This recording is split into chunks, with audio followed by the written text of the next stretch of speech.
So in this video, I'm going to talk about what can be a very sensitive topic, and I just want to say before I get started to use your discernment. You can take all of what I say on board, none of it, or any percentage in between. This is just what works for my life, what I found works for other people in my life, friends and people close to me. And so it is something you can take on board, as it has worked very well for me and I think for a lot of other people, but I am not telling you to do one thing one way or another.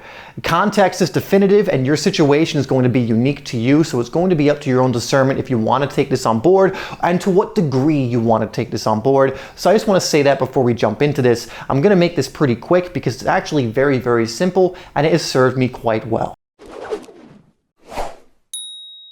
Now, at this point in my life, I don't really have anyone that isn't really fitting the criteria I'm going to share with you, because I've already gone through the process of kind of trimming my friend groups or trimming the people in my life that I would consider not toxic, because using that word always throws me off, because it's not that they're these awful toxic people. They're just not aligned to me and I'm not aligned to them. They might be at a different level in consciousness, which is not better or worse, but if someone's at this level and someone's, I don't want to say higher or lower, but let's just say someone's here, it doesn't really make sense for them to be interacting. They're not on the same journey, and that's the way I look at it. So it's not that they're toxic, but I have cut out the people in my life where it's not aligned and it's not congruent, and so it serves nobody involved. I've already gone through that process, and I will go through essentially what my criteria for that was. Now, the first thing, first and foremost, is, are they benevolent or malevolent? If there's anyone I feel is malevolent, and the more you learn to be sensitive to energy, people's true intentions, things of this nature,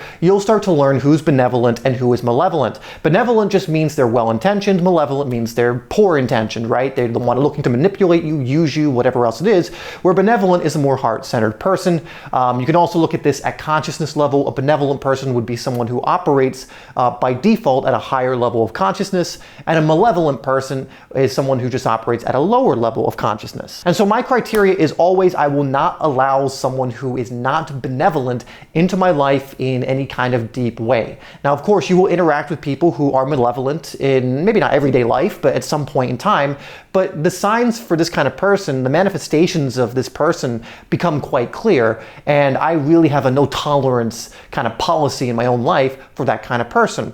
Where if someone is benevolent, it's a completely different story, and I only want benevolent people in my life, as I also aim to be as benevolent as I can myself in my own life. For a lot of my life, I accepted malevolent people being in my life, and I probably wasn't the most benevolent person myself, but when I started setting those boundaries and just went, it's my choice to actually be around this person, to hang out with this person, to give this person certain attention. If it's a situation I couldn't be away from, it was my fault if I didn't set boundaries or anything else. And so since the last probably 4 or 5 years, I've had that criteria of only really allowing people in, again, beyond a certain point, who are benevolent. No one who is close to me, who I would consider like a really good friend, a relationship, or anything else, falls anywhere near below a benevolent level of consciousness. Now, again, this is going to be up to your own discernment whether you want to remove someone from your life who is at a certain consciousness level. Again, if someone is coming from a consciousness level that is malevolent, manipulative,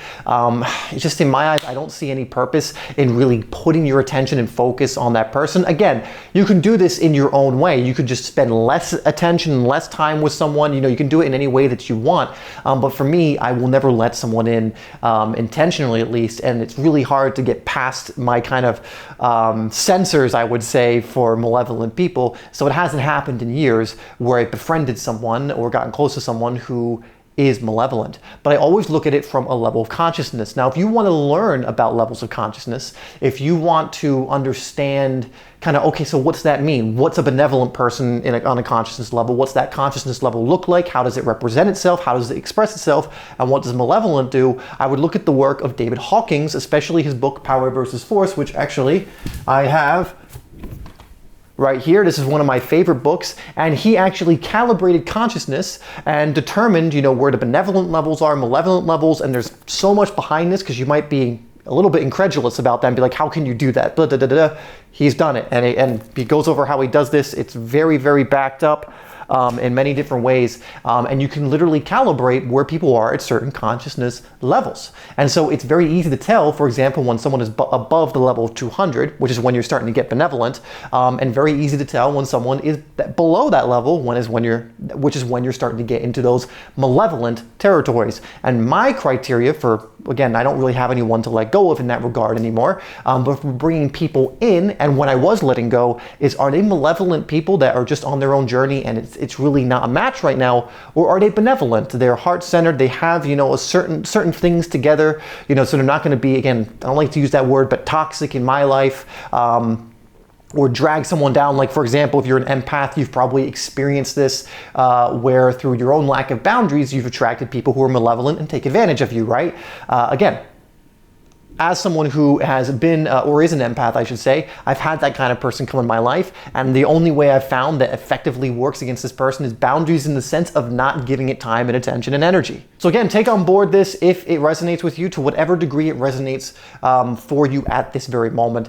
But for me, that is the best way to go about it, because again, when you have just benevolent people in your life, magical things begin to happen. You're coming from a heart-centered place yourself, along with the people who are close to you, and you're removing the energy from your life that really are those energetic anchors that drag you away from benevolence as well. Anyway, thank you so much for tuning into this video. I got another video for you right here that I think you're going to really enjoy for after this one. But anyway, I hope you got something out of this one, and I'll see you in the next one.